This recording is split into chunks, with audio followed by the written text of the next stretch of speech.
Let's get to Janet Yellen and our Secretary of the Treasury, who admitted the other day, and thanks to Ben Norton for putting this one up so that we could see it. But she admitted something that is incredibly important. I've been talking a lot recently about the petrodollar and how dangerous it is, but also how fucked it is and how important it is for the world to get away from the petrodollar. And here she is admitting something that I don't know that they've ever admitted about the petrodollar and what's going on right here. So I'll go ahead and play it. Is a risk when we use financial sanctions that are linked to the role of the dollar, that over time it could undermine the hegemony of the dollar.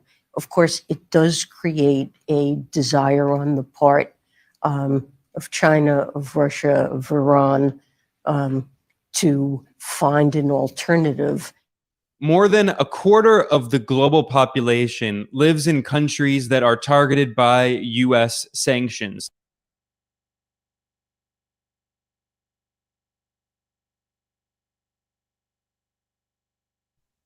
Sorry, I was muted there. I said, all right, so, and thank you, Ben, for that point as well. But this is the Secretary of our Treasury, first of all, using the term hegemony, which means global dominance of the dollar. So she's admitted that we have economic hegemony, or we've tried to have it for many decades, and now it is breaking up. But it begs the question, if she's admitting we have economic hegemony, dominance over this world, do we need to stay? Like, is that the way the world should stay? Should the U.S. have economic hegemony? Like, what makes us think we deserve to control all the rest of the world's economies? So she's admitted that, but she also admitted that by sanctioning, by manufacturing economic war, which is what sanctions are, against all of these other countries, we are actually decreasing the power of the dollar. We are, as she's saying, we are getting other countries to go outside of the dollar because they fear our insane war lust, economic or otherwise. And she has admitted, and here's the proof, that it is harming our economy. It's harming the American ability to use the dollar, because the dollar is losing value. It's losing power. For us to use the dollar as a weapon against so many other countries, we have used it as an unfettered, just unmitigated weapon against a large percentage of the globe. And it has caused a lot of countries to go, hey, maybe it's time we get the fuck away from the dollar, because it allows them, the sociopaths running the American empire, to do whatever they want to us. They can screw us at any time. And so you're seeing a speeding up of these countries to get outside of the dollar hegemony. You see China doing deals now with Brazil. That was a big one from last week and the week before that.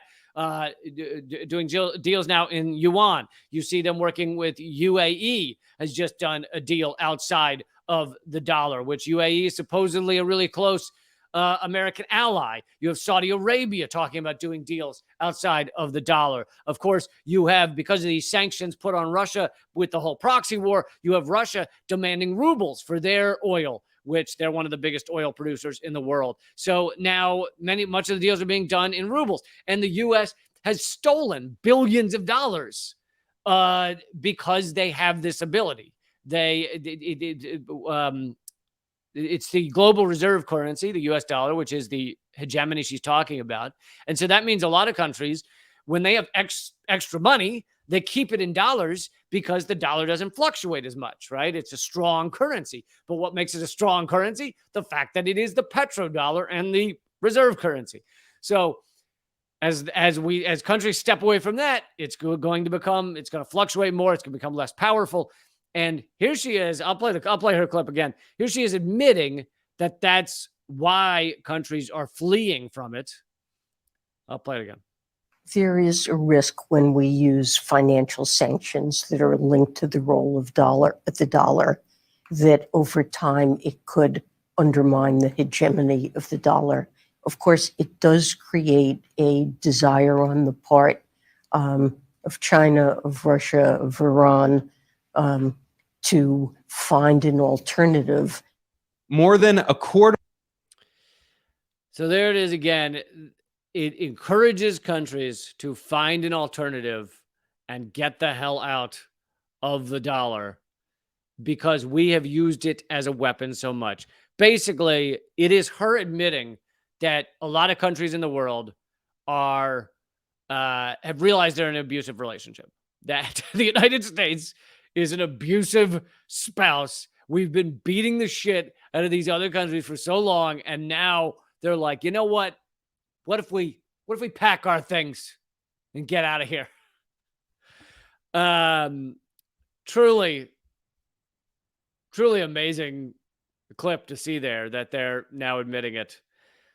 And coming from the Secretary of the Treasury, no less.